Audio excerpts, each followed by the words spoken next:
جب میری شادی ہوئی تو میں سہاگ رات میں اپنے شوہر کا انتظار کرتی رہی، پر میرا شوہر کمرے میں نہ آیا۔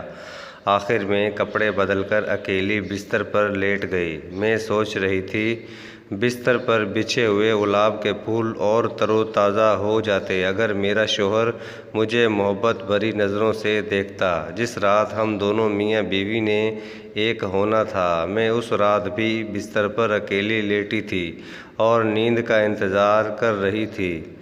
آخر اچانک سے مجھے نیند آ ہی گئی۔ صبح اٹھی تو میرا شوہر صوفے پر سویا ہوا تھا۔ میں اپنے شوہر کے پاس گئی اور انہیں کہا، آئے پلنگ پر لیٹ جائیں۔ میرے شوہر نے مجھ سے سیدھے منہ بات تک نہ کی، صوفے سے اٹھے اور کمرے سے باہر چلے گئے۔ اپنے شوہر کا ایسا رویہ دیکھ کر میں پریشان ہو گئی تھی۔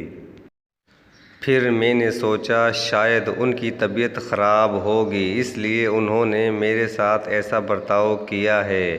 شادی کے 3 ہفتے گزر گئے۔ میں ہر رات سوچتی شاید آج میرا شوہر میرے قریب آئے، لیکن معمول کے مطابق وہ رات کے پچھلے پہر چپکے سے کمرے میں داخل ہوتا اور چپ کر کے صوفے پر سو جاتا۔ ایک رات جب میرا شوہر رات کے وقت کمرے میں آیا تو میں جاگ رہی تھی، لیکن میرا شوہر سمجھا میں سو چکی ہوں۔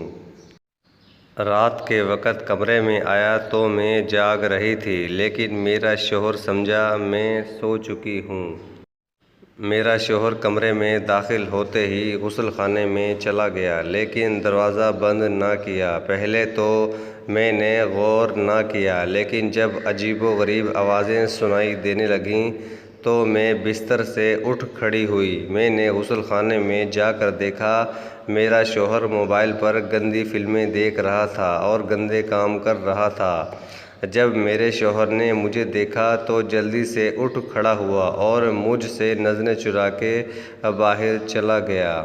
ایک دن جب رات کے وقت میرا شوہر کمرے میں آیا تو میں نے خود اپنے شوہر کا دل لبھانے کی کوشش شروع کی۔ پہلے میرا شوہر شرمایا، لیکن پھر اس نے مجھے تسلیم کر لیا۔ میرے شوہر نے مجھے بتایا، وہ جوانی سے ہی یہ کام کرتا آ رہا ہے اور اسے صرف اسی کام میں مزہ آتا تھا، لیکن تم نے میری ذہنیت بدل دی۔ معزز ناظرین، ہر غلط کام کرنے میں مزہ آتا ہے۔ اپنے دماغ کا صحیح استعمال کیجیے اور اچھائی کی طرف متوجہ ہوں۔ معزز ناظرین، دلچسپ اور حیرت انگیز کہانیوں کے لیے ہمارے چینل کو سبسکرائب کریں تاکہ ہر نئی ویڈیو آپ تک بآسانی پہنچ سکے۔ شکریہ۔